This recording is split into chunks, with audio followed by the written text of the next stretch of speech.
All right, we are live. Happy day.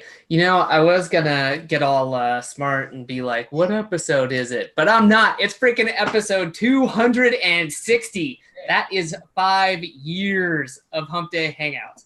So, I mean, I'm pumped. I put cake on the page. I mean, it doesn't get much better than this. But I'm going to go around and say hi to everybody and see what they got to say first. So on my screen over here is Bradley. So what's up, man? How you doing?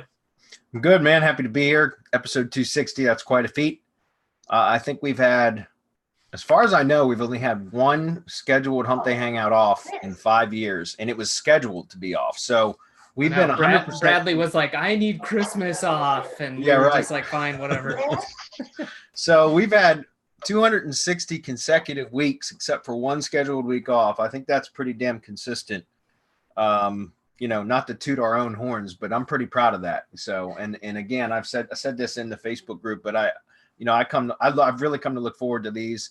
It's a lot of fun. It's, you know, this business has been good to us, and it's our way to give back and just to kind of chat with our audience on a weekly basis. So once again, we appreciate you all being here. And those of you that are regulars that come, some of you don't even comment or ask questions. You just come and watch, and that's perfectly cool. We're cool with that. Occasionally somebody will pipe in and say, I've been following you guys for 3 years, and this is my first question. And I think that's kind of cool too. But those of you that participate regularly, we appreciate you also. Yeah, and I will say real quick, today you should definitely ask a question, because maybe the best questions are going to get some sort of a prize. I don't know. That's the rumor. So questions and or comments. There we go. So yeah, we'll accept gifts as well. So best thing on the page, keep it less than X-rated. We'll be doing some good giveaways. So, but anyways, back to the guys. Marco, how you doing, man? You pumped for episode 260? Man, I'm good. Yeah, I'm happy. I'm psyched. Like, I can't believe it that we actually put together 5 years worth of this, just answering people's questions, right? We decided we were going to give back. We wanted to see how we could give back, and this was the way that we found to give back. And here we are. And it's become kind of like also a bully pulpit, right?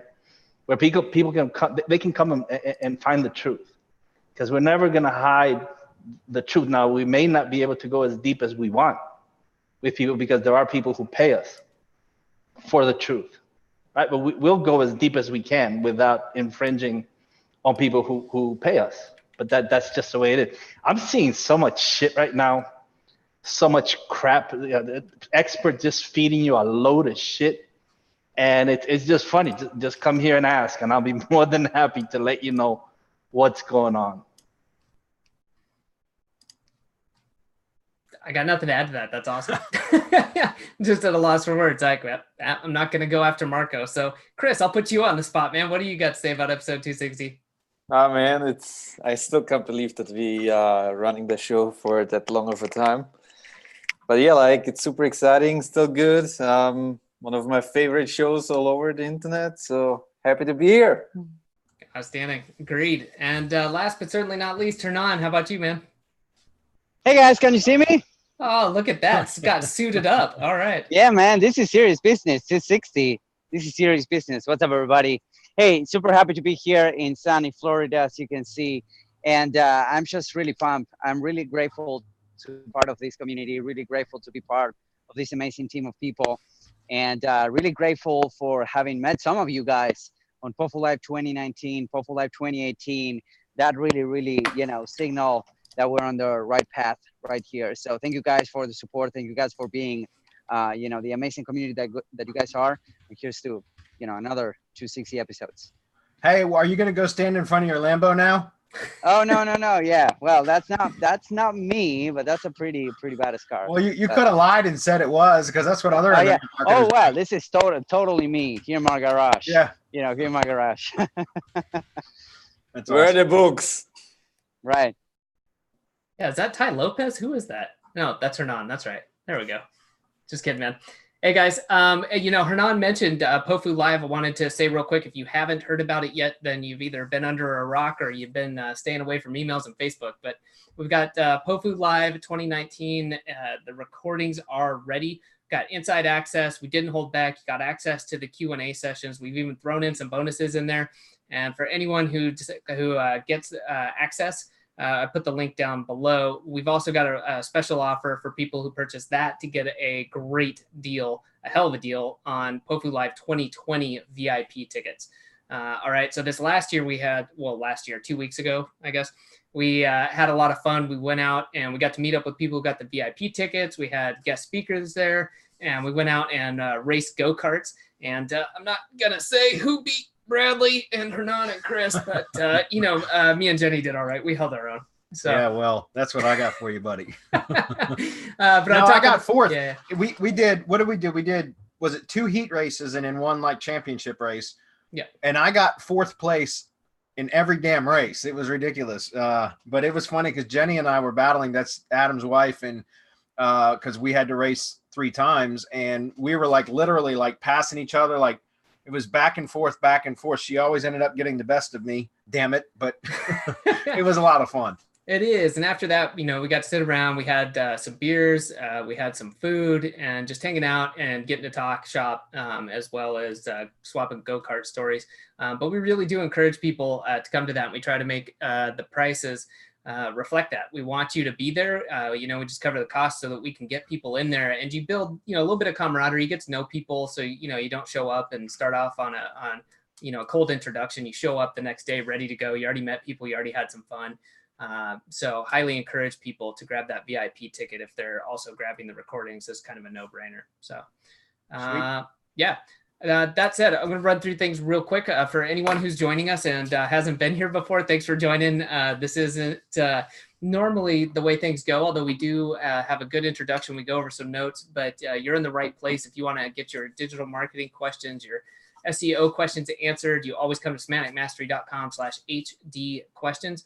Of course, being live has its privileges, but also if you've got a question, you can put it on the page. Whatever, you got a client call, you're at work, you just can't make it, you can always check out the replay on our YouTube channel. Hint, subscribe to the YouTube channel and stay up to date with things that way. And then following that, the next question we generally get from people is like, well, what's the first step? What should I do? Where should I go? Head over to battleplan.semanticmastery.com, pick up the battle plan, and that is going to be the best place for you to get started. Beyond that, if you have clients, if you're wanting to grow your agency, if you want to have peers that are doing the same thing, head over to mastermind.semanticmastery.com and join us there. And last, but certainly not least, if you want to use done-for-you services like we do, head over to mgyb.co. All right, we've got ROS Drive Stack, syndication networks, press releases, link building, embeds, all that sort of good stuff. And speaking of embeds and link packages, I just saw Dedia leaving a note on here. He said, lots of respect and love to the entire Semantic Mastery team. You guys are rock stars. Dedia, you're a freaking rock star. Guy came over, traveled, I'm going to mess this up. I'm going to call it 15,000 miles to Denver to show up and be part of POFU Live and hang out. That was just amazing. I agree. And he's a rock star for sure with us. Dedia has been with me for, God, 6 years at least, I think. So, and now he's the infamous Dedia. So, and I mentioned that in the video from yesterday, but it was awesome to see him again. He's come 2 years in a row now, and I expect we'll see him every year thereafter as well.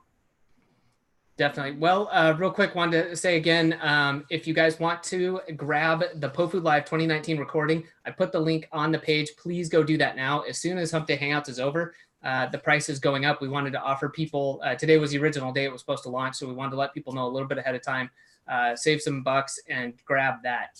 So if you do want to get those, I highly, highly recommend it. Grab that and save yourself some money. So besides that, guys, is there anything else we need to cover before we dive into questions and start maybe giving away some goodies? I got one thing I just want to mention. One of our POFU Live attendees, so who attended our live event, is Brian Cato, and he published a fantastic article on Link Assistant. I'm going to grab the link and drop it into the comments here when I grab the screen in a moment, guys. But he published a great article about how he was able to rank a local site using basically entity SEO, which is something that Marco has been preaching for, years now. And but we've had a ton of questions about the BERT update that just occurred, and people are talking about, well, now we can't optimize for keywords like we used to, and blah blah blah. And guys, it's all about entities. That's the semantic web, and that's what we've been teaching for years now.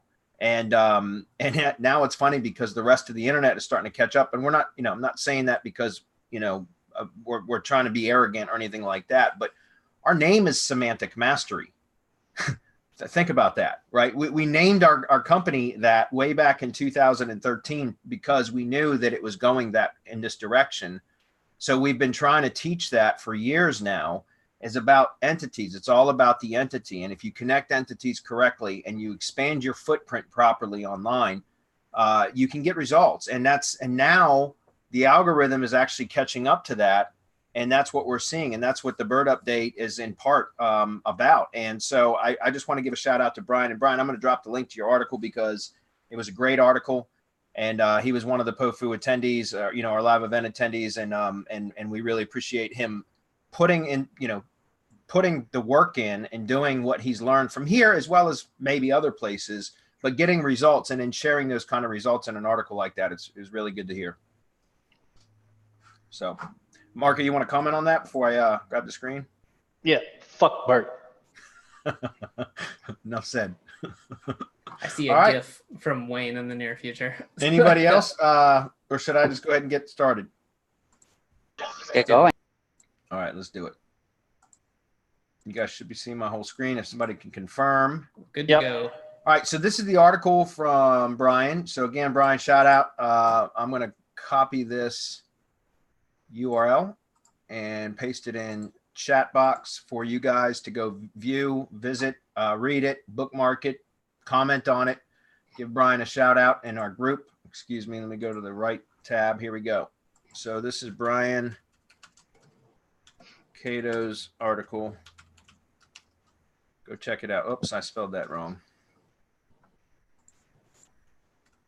Sorry, Brian, I didn't mean to butcher your name. Okay, very cool. So go check it out. All right, with that said, let's get right into questions. Okay, Mike's up first. He says, hi, beautiful people. Thanks for the answers. When building a website for local service company, can I have duplicate content on both Money Site and Google GMB site? What about using the same photos and videos?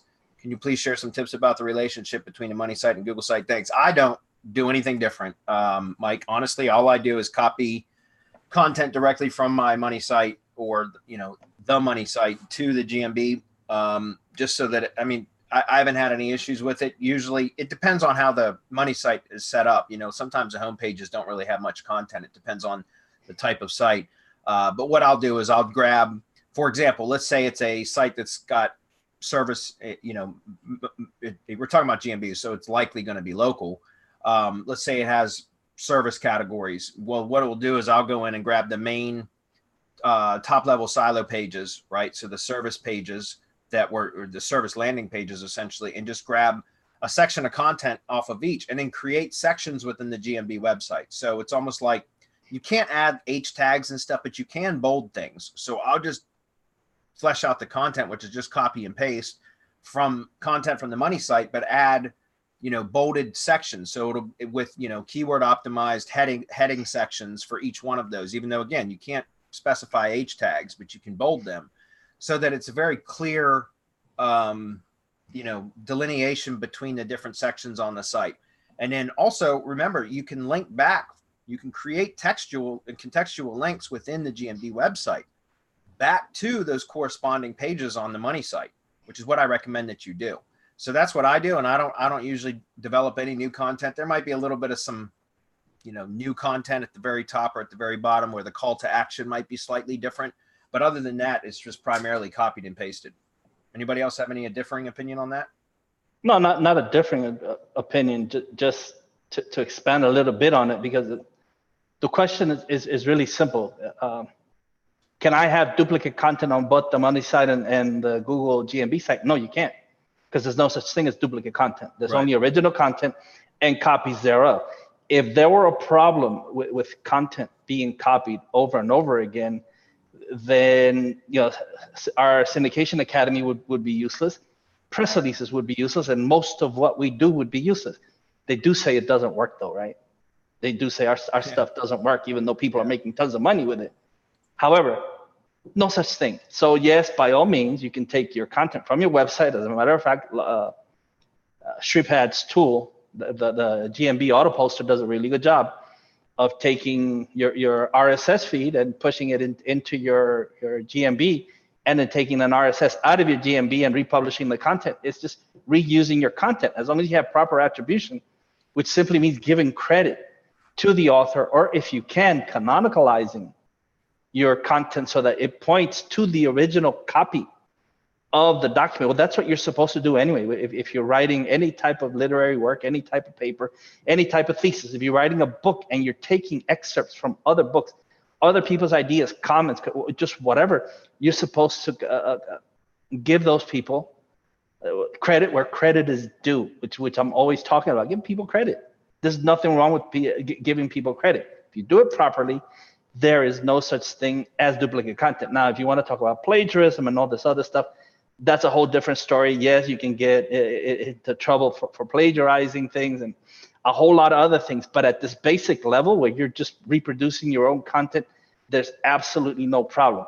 With photos, I do have a problem, because we've seen time and again that new photos, different photos with lots of data, especially local data, work really well. And if you're using the same photos over and over again, well, they're already in the database.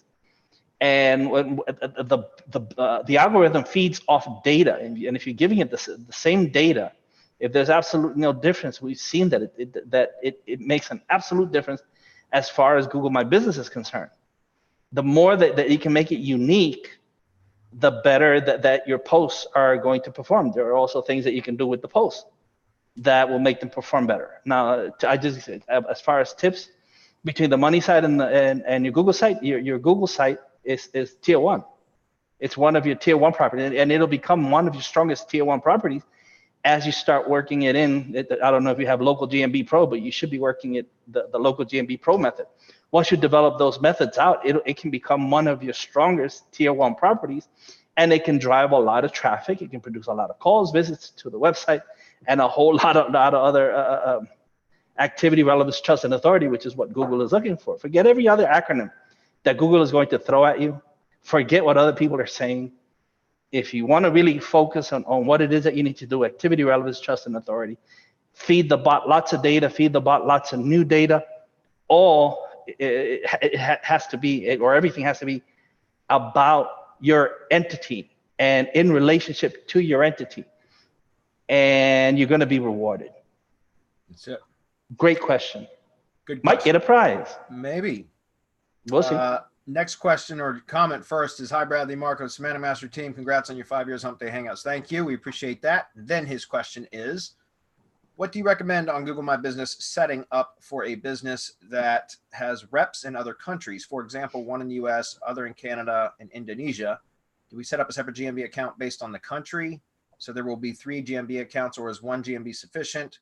This business provides, well, I mean, if you have like an office location or call center location or whatever in each of those 3 countries, I would set up a separate GMB for each, right? I'm assuming as long as you don't have overlap or the same data, NAP data, well, your physical address would obviously be different. The name might be the same, which is okay, but you should have, and in fact, you could even put a modifier in the name, right? So it could be, for example, your company name, US or USA or America or something like that, your company name, Canada. If you wanted to put that sort of a modifier in, you could do that.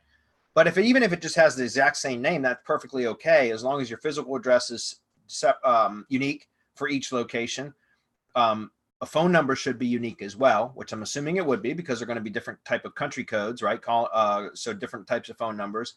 And then preferably you also have a different landing page, like it could be a different domain altogether, or it could be on the same domain, but a separate, location page for the website URL for each one of the GMBs.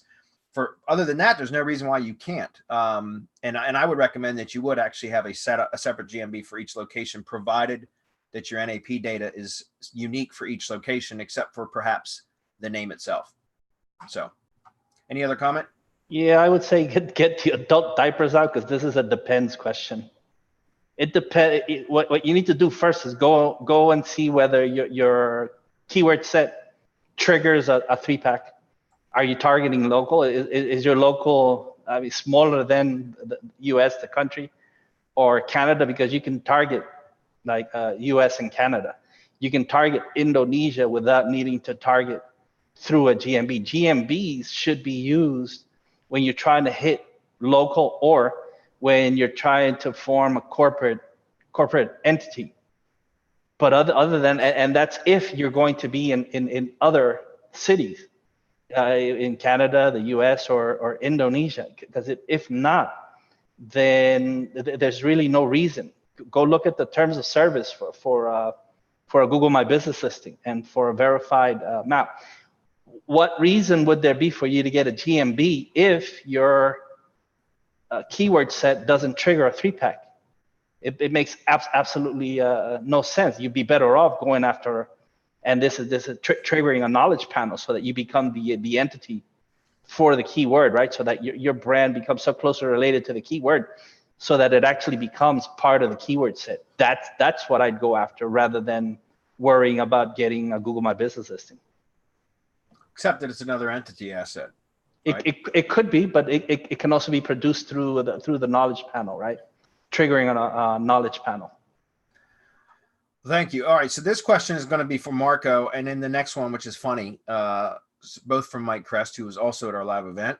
He says, what is the best Google properties to hit with links first? I would say all of the above, right? All of them.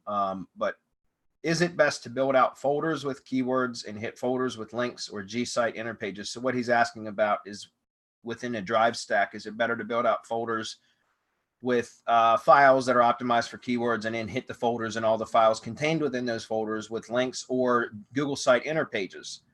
Well, you should be building both, really, right? So you should have Google Site inner pages that are mirrored after the silo structure that you build within the folders, and those would be embedded in the Google Site inner pages, right? And so you can hit either one or both or all of the above, and it's going to all flow through the same entities anyways, if they're all set up correctly. He says, I ask this for after you already have all pages set up and have had some links built to the main stack. But Marco, you're the expert on this. What say you? Yeah, everything. I mean, folders with keywords. But if you hit a folder with keywords, that folder should also be built out with all of the other files that are relevant. It should have a my map that's targeted to that keyword, and it should have the spreadsheet, and it should have the Google Docs, and it should have everything, so that you can get the most power you can out of it. I don't ever look at a folder and a file as separate. The folders and files and everything everything goes together, and everything's tied together, especially when you're going after a keyword set with that folder and those files. Because then it's going to be relevant. The link building that you do into that is going to be your whatever keyword research you did for the top market level keyword. And that's how Dedia is going to do your link building into that, which is going to be linked to your Gsite inner page, or embedded in your Gsite inner page, which is going to be connected to your website, right? The Money Site's inner page that's built the same way and siloed the same way. That's how you have to look at it. I don't look at, which should I hit first? The folder and files get built out, it all gets connected, and it gets hit. That's how it happens. Very good. The next is really a comment from Mike. Well, it's a question, but he says also another question.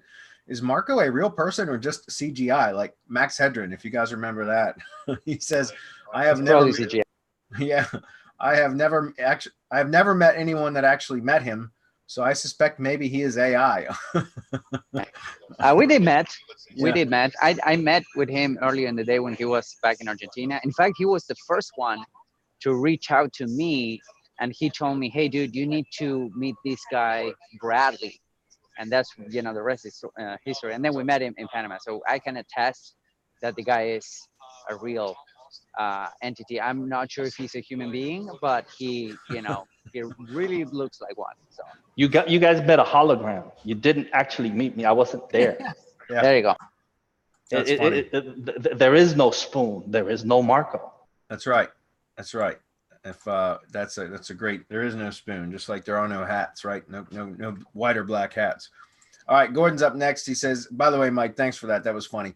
Gordon, who comes here and asks questions almost every single week, which is awesome. He says, hi, guys. Thank you very much, as usual, for Hump Day help. Just a quick question. I know that you are not a fan of using age domains for SEO purposes for several reasons, like you want to control branding. Finding a niche-related age domain with a clean niche-related backlink profile is very rare, etc. But if I wanted to use one and I had a 301 redirected to a new domain for a local business site, will that bypass Google's new domain sandbox and make them treat the new domain as if it had been around for a while, as well as pass the SEO juice from the age domain? I don't know, because I haven't. Marco may be able to answer this, or somebody else. I don't know, because I don't think that has any effect on the kind of new domain sandbox issue that can occur. It will still pass the juice, there's no question. But if it's a newly registered domain, in my opinion, and again, this is just an opinion because I don't do this kind of stuff anymore. Years ago, I used to, but I don't do it anymore because we use our methods, which don't require that. The SEO juice will pass. There's no question about that. But if it's a newly registered domain, I don't know that pointing or redirecting an age domain to it would eliminate the potential sandbox of a new domain. So I don't know the answer to that. Does anybody else? No, I think that makes sense. What you just said, Bradley. I don't have the answer for that either. Yeah. Yeah, I was thinking about that. We bypass it through just sheer brute force, right? When we throw everything through the drive stack with Gsite, we call it the SEO shield. That's our SEO battle plan, is so that we don't have to go through all of these filters. Right. It's so that we don't get into all of these sandboxes and all of this quicksand and all these pigeons and penguins and pandas and birds and elmos and all this garbage. We just don't bother with it. We just go, we do our thing, and we rank it, and it makes money, and we go on to the next thing. Why would we go and buy age domains when we can just pop up a Gsite and drive stack, hammer it, and get results? The whole point of this, and I'm not saying that you can't go get a domain redirect, hammer that redirect, and if something happens, you cut it off. Terry Kyle, right? Switchbox SEO. Not saying that doesn't work. What Bradley just said, and what I say is, just, you don't have to do all that work. You don't have to. It has to be, and they're really expensive, but it has to be a domain with so much power that it's really worth the time, effort, and money that it's going to take to acquire it. And make sure that it's relevant. It has to be relevant. The link profile has to be relevant.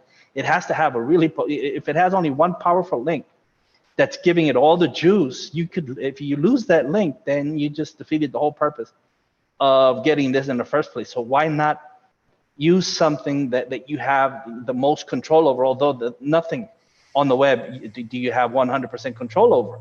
But it's just, how do you get the most benefit? What we've seen and how we get the most benefit is doing things as they're set out in the battle plan, and as we tell you guys here over and over and over again. Money site, drive stack, right, syndication network, drive stack, Gsite, press releases, link build, and you're home. Adam, I just pinged you in Slack. Cool, saw it. Well, we're going to take a little break, and we got some, like we said, we got some goodies to give out. You know, Hernan was looking through the questions, and he wants to, Hernan's going to give away a plan with what am I giving away? Oh, about a plan. Okay, cool. so prepared, guys. A free in-home visit in consultation with Hernan. There you go. Free phone number, unlimited consultation calls. Let's see. So we have one from James right here, James J. And he was saying something like, long-time listener, first-time question. Mostly I choose that question because of that statement, long-time listener. What is all involved with getting your clients into the Google guaranteed 3-pack spots? Well, you know, I don't think there's anything guaranteed, but I think that the fact that he's been listening for a long time, you know, he deserves a battle plan. What do you guys think? Yeah, okay. I can answer the question, but James, what is the prize for James before we answer that? The battle plan along with the normal order bump. So he's going to get the local video ads training as well as monetization methods. Very cool. So James, does he need to reach out via support? Nope. For all of these, if we announce you as a winner, I'm going to direct message you. So you will get a little message here if you're on the page for Hump Day Hangouts, and I'll tell you what to put in the subject line so we know it's really you. Gotcha. So as far as the Google Guarantee, it's not necessarily a 3-pack thing, right? The Google Guarantee is usually the carousel ads. At least I haven't seen it in a 3-pack. I've seen it only as carousel ads above the 3-pack. And the Google Guarantee program requires the business, it's typically service area type businesses like contractors, for example, to go through a process, which Google kind of vets them. They have to like apply to it, and they have to provide a bunch of documentation. It's a process. And then what happens is you pay for leads. As far as I understand it, I've never actually set it up for any of my clients, because any of my clients that have asked about it, I've said, go to this link because you're going to have to do all of the work to get it set up. It's not something that I want to get involved in, because it's going to be them having to provide corporate documents and, you know, all that kind of stuff. So I don't get involved in that. But as far as I know, I've had some of my clients look into it. None of them have actually taken me up or have actually followed through with completing it, because of, you know, it can be expensive. And I mean, it may work really, really well, but none of my clients have actually gone through it. But as far as I understand it, the way to get into the Google Guarantee is the company should apply. So just go do a Google search, Google Guarantee Program, how to, you know, how to get accepted or how to apply, something like that. And I can guarantee that you will find plenty of help files directly from Google on what it takes to get it. Okay. Anybody else? Outstanding. I was going to announce one more, since it looks like we lost Chris. I'm going to pick a winner for Chris. So Mike Purr, I can't recall if we know who that is exactly, but hey, for being the first person posting on this week's Hump Day Hangout, being first has its benefits.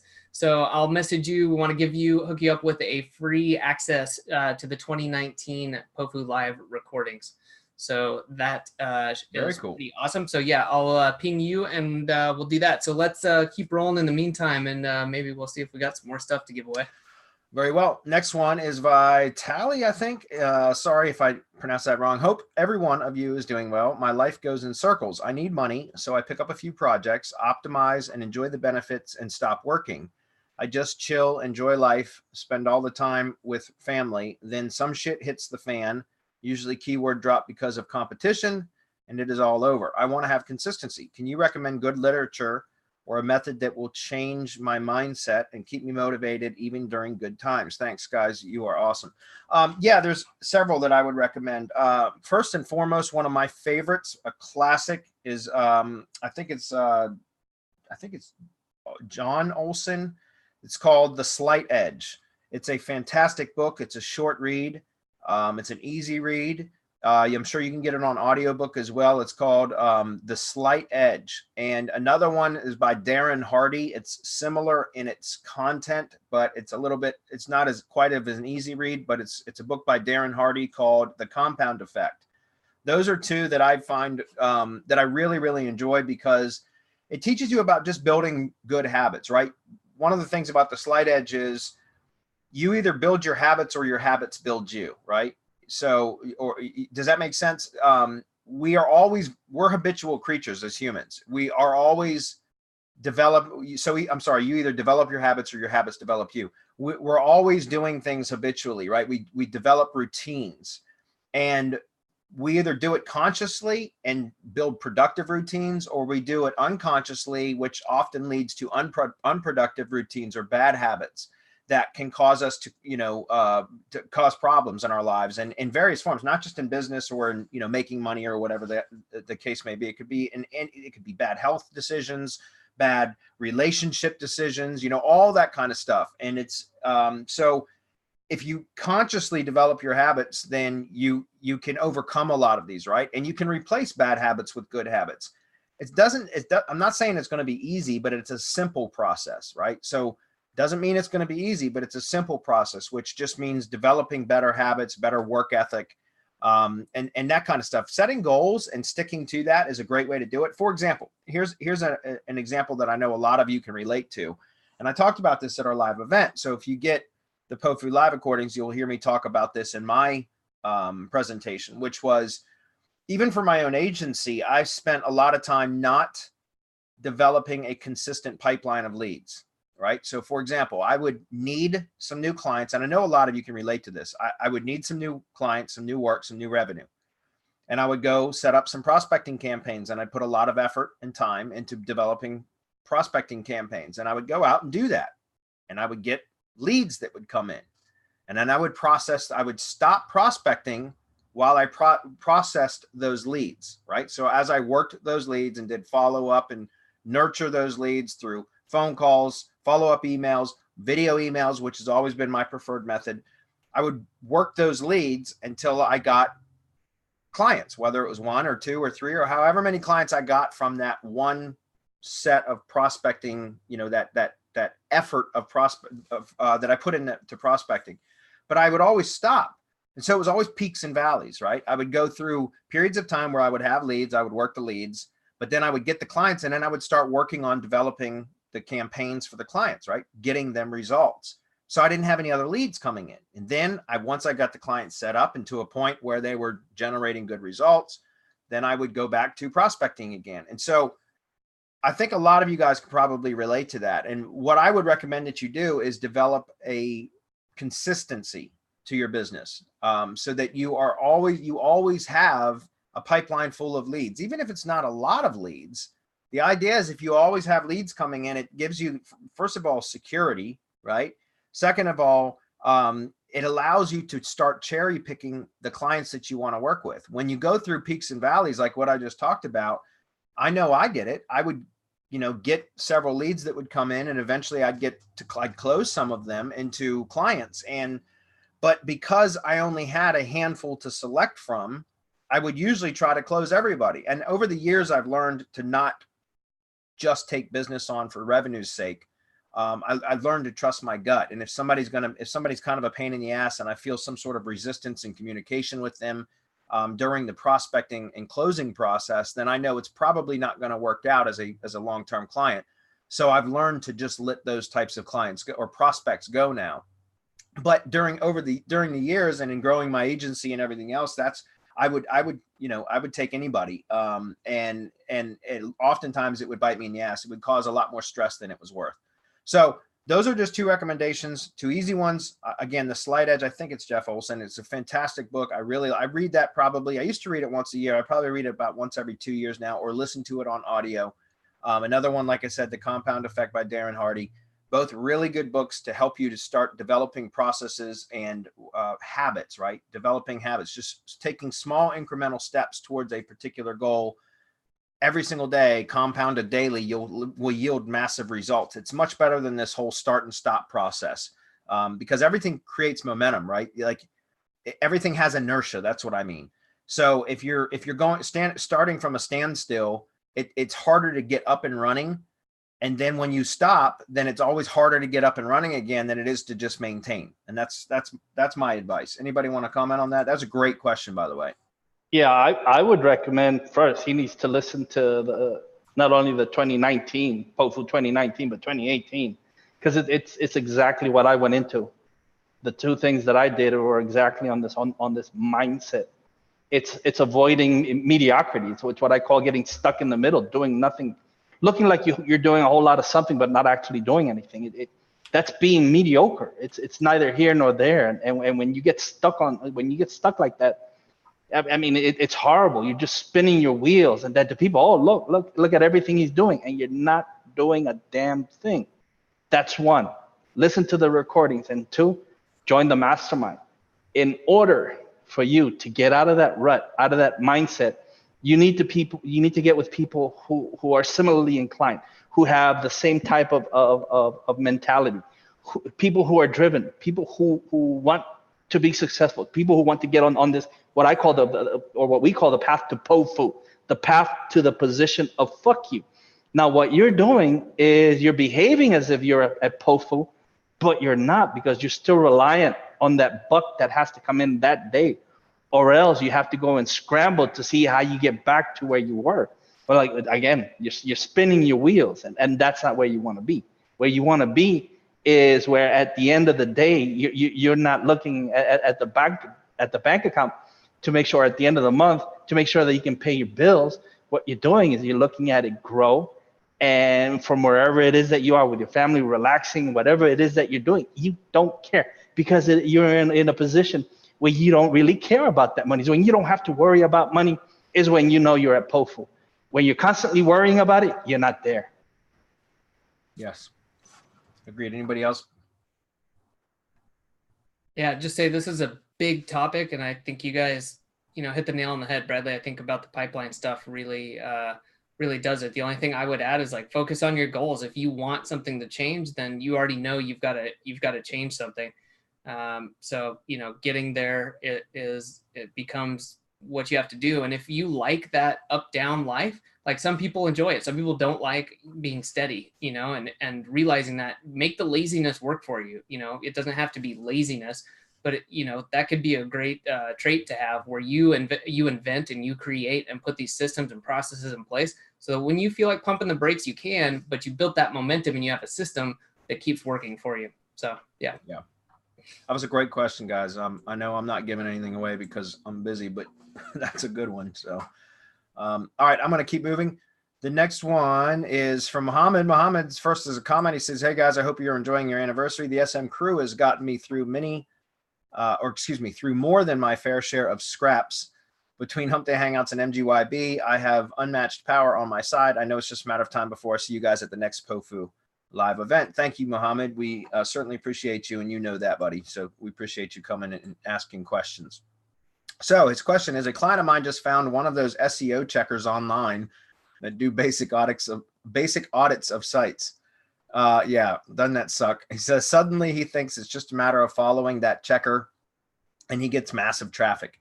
I explained to him that those are very basic and only cover a few things, but it seems to fall on deaf ears. I don't feel right having the agenda dictated like that. The obvious solution is POFU, right? But I'm not there yet. Should I just deal with it until I can drop him? Yeah, I mean, sometimes you just have to, be a little bit more assertive when it comes to, he's paying you for your expertise. It's just like going to a doctor and a doctor gives you his diagnosis, right? Prognosis, whatever you want to call it. And you turn around and tell the doctor and argue with the doctor as to know why that's not correct and why your opinion of what's wrong is the correct, is the right version, right? That doesn't make any sense. And again, use an example like that. You don't take your car to an auto mechanic and tell him there's a problem, and the auto mechanic tells you what the problem is, and then you argue with the auto mechanic and tell him why he's wrong. Like, and no, do this instead because I know, like, so it's the same thing, right? You don't go to McDonald's and tell somebody how to flip a hamburger. Put it in those kind of terms. That's how I've had to do it in the past. I've had clients, in fact, recently, one of my clients who's been a longtime client of mine forwarded me an email from a cold prospecting SEO. They're a dime a dozen. That sent an email with something similar. It was just one of those lead generation SEO checker reports, right? So an SEO audit report, but it's just a lead generation tactic, right? That they use, and explain that to them. It's just for lead generation that they do that. They when you submit your details to one of those, you usually have to punch in an email address or something like that. And that's so they can put you on an email list that they can solicit you for their SEO services. And you hired me to do a job. I'm doing the job for you, and I'm doing a lot better for you than what this stupid tool tells you how to do. If you'd rather go with something like that, then you're free to do so. I mean, and honestly, I know you said that you're not in a position where you can let them go, but be a bit more assertive about your position. Have confidence in your abilities. And if you do so and you speak with an air of confidence, right? I didn't say arrogance, I said confidence. Then you ought to be able to check that sort of thing very quickly. But again, you have to speak confidently about that. You have to believe in your own abilities, which I know you're getting there, Muhammad. You've come a long way. But make sure that you air that, you convey that, to that client very clearly. Because otherwise, and I know sometimes it sucks, man, to have to potentially lose a client that you need because you need the revenue. But when one door closes, another door opens, and that's the way I look at it, right? Otherwise, you're going to have this stress hanging over your head, and you're going to have dread every time you get an email or a phone call from this client of yours, because you know it's likely going to be him telling you how to do your job again. And honestly, money isn't everything. I know it's important, but I can tell you right now, that type of stress isn't worth any amount of money, in my opinion. Any other comments on that before I move on? Yeah, Mohammed, if this guy needed a dentist or a doctor or any other type of, if he was in legal problems, would he go and read a fucking book on how to do it and then go and try to do it himself? Would he go and represent himself in court, or try to extract a tooth or fill it, or remove a kidney, or what if his kid was in trouble, God forbid, and the kid needed an operation? Would he go read a book, or would he go find a professional? Well, that's what he did. He went and found you, and now he wants to read a book on how it's done. It's fine if he wants it to be informational, something that he can digest, but that by no means is an indicator of what you should do. You already know what to do. You have proven what it is that you can do. Tell him, look, you're more than welcome to try this. Set it aside. Try this for 90 days. See how it works for you. Get back to me and raise your prices. You can do it that way. Very cool. Nice. Real quick, I think, Marco, you picked your favorite question of today, right? And that person's going to get the POFU live recordings as well. So do you want to tell everyone who that was? That's my lazy guy trying to get out of the rut question. Yeah, good one. I agree with that. So let me look. I missed the name. Was it Vitali, I think? Yes. Okay, cool. So yeah, just sent you a message. So yeah, respond to that and we will get you hooked up. And like Marco said, I think there's some good videos in there that you should definitely watch. Very cool. I think that was a good choice. All right. Muhammad also says, is there also, this is a long shot, but do you ever plan on to have something like an on-site SEO service for MGYB, silos, title tags, etc.? Maybe. I know we've got a lot of stuff that on the books for potential products and services inside of MGYB, but we're working through some major things first. So that might be something that we do. But remember, the keyword research, the in-depth keyword research that we do really is that, right? Because it creates silos and themed categories, all of that kind of stuff. So as far as like on-site audits and that kind of stuff, I don't know, that might be something down the road, but we've got some other pretty major overhauls that we're attempting to do. They're currently in development now. So it's going to continue to get better. We promise you that. Okay. Next is Jonathan. He says, hello all. For me, Semantic Mastery ranks up there with Oxygen. That's awesome. So don't ever go anywhere. In this journey, I'm looking to purchase local Kingpin, which happens to be about 2 or maybe 3 years old now. I'm sure the course material is just as relevant today, but is there anything new to take into account? May the universe shower you with more than you could ever need or want. Yeah. Okay. So Jonathan, yes, the method still works the same in that for search ads, and that's what the local Kingpin's all about. Listen, the dashboard has changed in the Google Ads platform. The dashboard has changed significantly, but the concept is still the same. As far as I still set up all of my search ad campaigns the exact same way that I taught in local Kingpin. There are some slight differences, and maybe all I need to do is do a couple of videos or even a webinar that we could add to the very beginning of the training to show what the differences are, and because a lot has changed in Google Ads. Again, the concept, the methods of the alpha beta campaign structure and setting up what I call, the beta campaign as keyword discovery campaign. And then you have the alpha campaign, which are your top level, or what I call the bullseye keywords that you create alpha campaign groups around, and you get really high quality scores, lower cost per clicks, and it works really, really well. It's the exact same way that I do search ads now. The difference is now that there are a lot of automated bidding strategies that you can use. Once you have some data in the account, you can start to apply some of Google's recommendations for automated bidding strategies.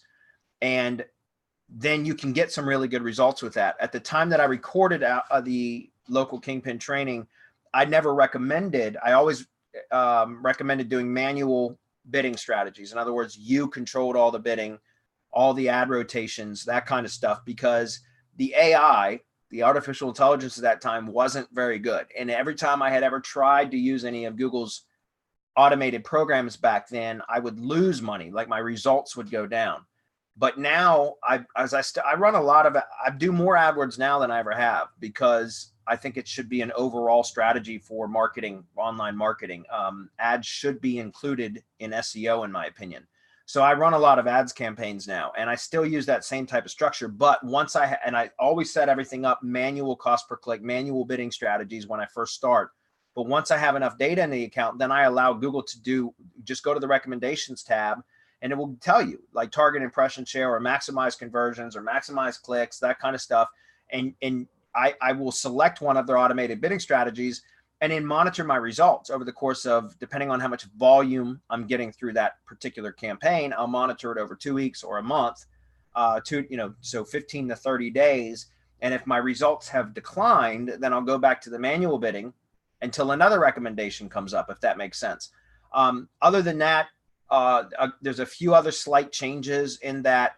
Back in the time when local kingpin was created, if you had an exact match keyword, it would only, in an alpha group, then those were the only keywords that would trigger an ad. Now Google will show close variants. So in other words, somebody that types in a very closely related search query, but it's not that exact search query, Google will still serve your ad unless you put it in specifically as a negative. So there are some slight changes, but the concept is still the same, and it's the exact same strategy that I still use to this day for setting up my search campaigns. So if you don't mind, Adam, make a note somewhere in our, even if it's in our next corporate meeting notes for me, since I'm in the middle of this right now, but to plan on actually putting an update in the training about that, because I think that's all that it needs. Okay, that was a great question though too. Okay, next we're going to keep moving because we're almost out of time, guys, and we've got a lot that we didn't get to, and I apologize, guys, but we only have an hour. So Greg says, congrats. Greg's long time Semantic Mastery member. He says, congrats on 5 years of blood, sweat, and tears, putting it all out there and helping so many people become more successful. We really appreciate you all so very much. Here's to another 5 years and to more years of POFU. Thank you, Greg. We certainly appreciate you, man. And I don't think we say that enough to you. So thanks, Greg. We definitely do. Tom says, congrats on 5 year, guys. Glad to be here as always. Yes, Tom, you're one of the ones that I was talking about earlier that had been kind of hiding in the shadows for a long time, but only every now and then comes out and posts a comment or a question. So Tom, we appreciate you as well. Thank you. Austin Don says, for one of my clients, we created a $3,000 scholarship program. I made the landing page, had someone scrape university emails, and then we reached out to them announcing our program with hopes of getting placed onto their sites. I did a PR through Press Advantage as well. We had about 5 clicks come to it from the colleges, but had hoped for more. Is there anything we can do to get better traction? That's a good question. Somebody want to comment, Adam? Yeah, I've got one because I drew out a little diagram of one of my favorite things I share. I think at every talk this comes up, and let's see if people can see this. Hopefully it focuses. So what you've got there is your points of contact on the x-axis, and your y-axis is your percent chance of hearing back from them. So at one time, let's say you send an email, you make 1 phone call, you have about a 30% chance of getting a reply. If you go out to about 6, you're reaching 90%. I can tell you which end I want to be on. So that said, if you haven't reached out to them multiple times over a period of time, do that. It's like anyone else. I tell this story because it's true, but I get annoyed when I get like one email about a project or a service. It's like, I'm busy. I'm a normal human being. Like, reach out to me again, follow up at least one more time, or in this case, multiple times. So if you don't have that, do it. You can automate it, and you'll really increase the amount of responses you get. Yeah, I would say, and not only just reach out via email multiple times, follow up, but if you know who the emails are, like where they're at, send direct mail too. Send a postcard, send a letter, touch them from different media type. In other words, send a video email.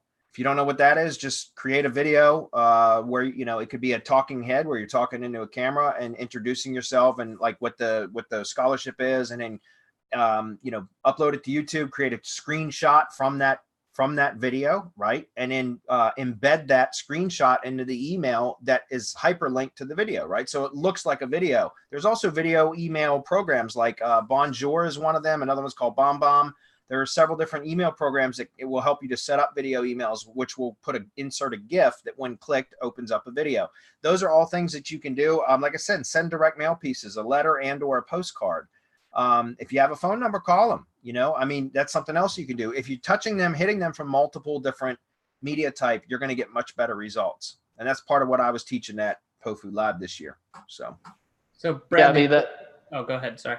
I have two things, right? You have to find out who's in charge of grants and scholarships, because that's the person that you want to talk to. That's the person that's going to get you added if they're going to add it.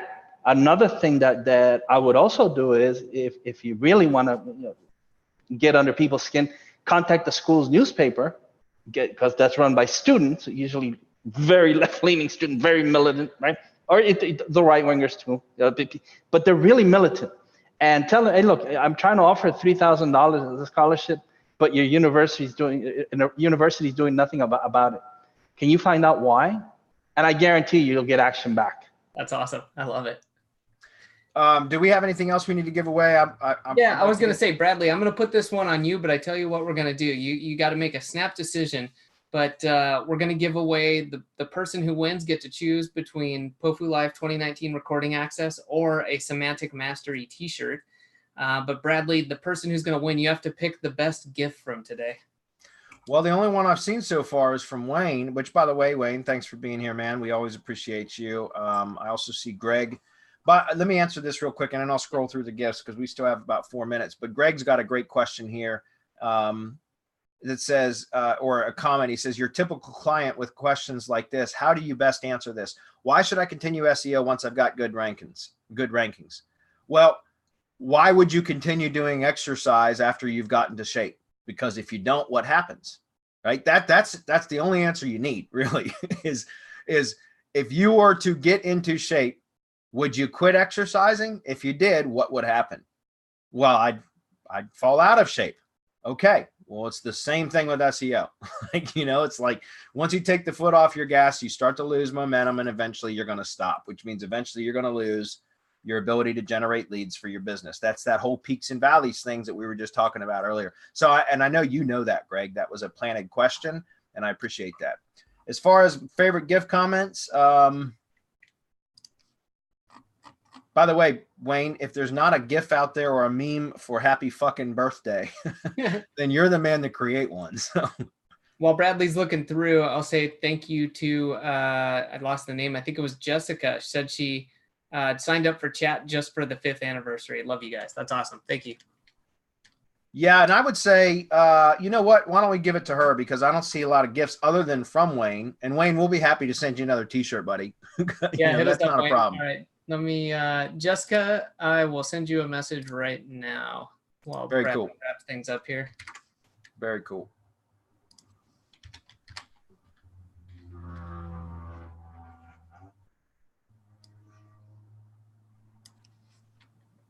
That's cool. Here's another one from Daniel Hartnett. By the way, what's up, Daniel? Haven't heard from you in a minute, man.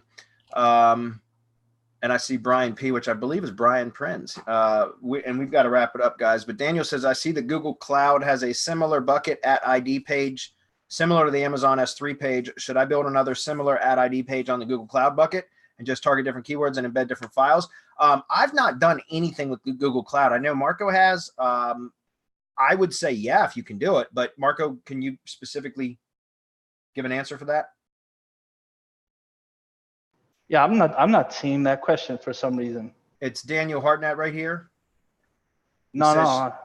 Google Cloud has a similar bucket, like an ad ID page similar to the Amazon S3 Yeah, page. well, look, here's the thing. Load it up. Load it up. Anywhere that you can get an HTML document that you can get it in there. The problem is the resources that you're going to be pulling in with that ad ID page. We're never showing it to anyone, so it doesn't really matter. We're not expecting it to rank.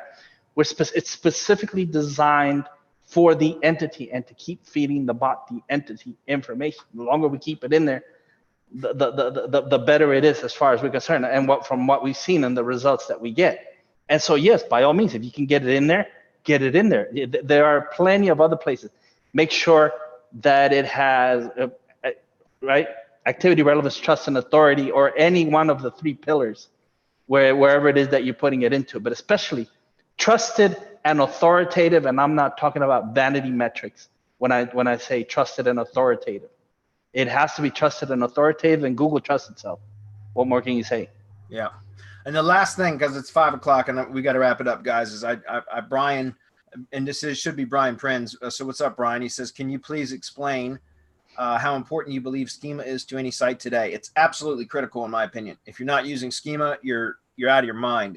That's specific code that speaks directly to the bot. And you can feed information through Schema directly to Google.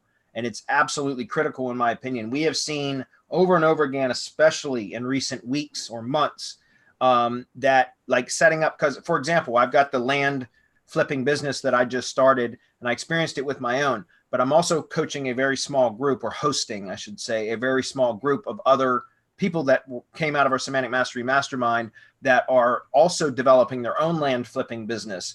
And several of them experienced the exact same thing that I experienced when setting up a brand new brand, a brand new business, new brand name, new web assets, right? So new digital assets. And once they did a couple of things we talked about, syndication network, with not even syndicating posts, just creating a syndication network, which helps to solidify the entity, and then adding Schema to their page, their web page, which most of, and as far as I know, every one of my members in my land mastery group, as it's called, just has a landing page. We don't have siloed websites or anything else. It's just a landing page, but you add Schema to it, and then boom. I mean, in a matter of days, it jumps to page 1, #1 position for the brand search. And I know it's just a brand search, but the Schema has a significant effect on that. And that's just one example. I mean, that's just one type of example. I think Schema is absolutely critical. Any comments on that before we close it up? I'd like to answer this, and I'm willing to stay on a little bit more because this is so fucking important, man. You're hitting the nail right on the head, Brian, because there's two things going on. You have structured and unstructured data. If you don't have structured data, meaning if you don't have the code for the bot that Google wants in order to specify what your entity is all about, and that's what you're doing, you develop everything. You can tell it about your web page. You can tell it about your website. You can tell it about videos and people who work in your company, what the company's about, what the products are about, the prices. I mean, just everything, so that the bot goes in and it gets the structured data from you, whatever it is that you want it to have.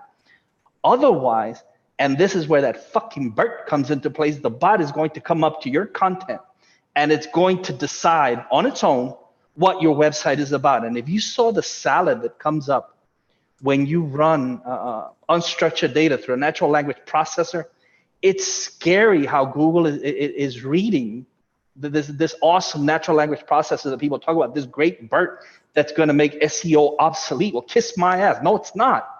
No, it's not, because if we're in the structured data area, if we're in Schema, we're feeding the bot whatever we want. The bot is sent out to learn. It means that we can teach the bot and we can force feed it whatever we want. And we don't have to rely on this great, beautiful 2,000 word content for the bot to get what it is that we want it to get. Very good. Last thing, I just got there was a great question. Somebody said, speak a little bit more about self-talk. And guys, I can tell you hands down, this is the best book I've ever read, or audiobook if you want to listen to it. In fact, I'm actually right now listening to this in my car whenever I'm driving around, as well as reading it again at night. I've read this book several times, Psycho-Cybernetics by Maxwell Maltz. Hands down, the best book, in my opinion, period, about how to improve your self-image and how to get, like, just set goals and just get so much better at everything that you do. I think this is fantastic. So I highly recommend that. All right. Any other prizes to give away before we wrap it up, guys? I know we're a little bit over. Sorry, I was at Amazon checking out the book. So I'm going to pick that up. I've never read it before. So no, I think that's it. For now, I just wanted to reiterate, if you want to grab the POFU Live 2019, the Insider recordings, highly suggest you do that. Hopefully, based on what you heard today, it sounds like a good deal. You couldn't be there live. That's okay. We get it. You know, it's a small group. Not everyone's able to show up on the dates or make the travel.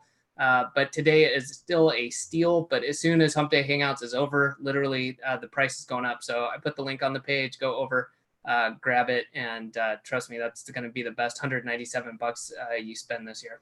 Right on. Thanks everybody for being here. We certainly appreciate it. to another 5 years. We hope, if you can put up with us that long. So thanks everybody for being here. We'll see Mastermind members for Mastermind webinar tomorrow. Tomorrow. Cool. See you guys. Thanks for watching, everybody. Bye, everyone.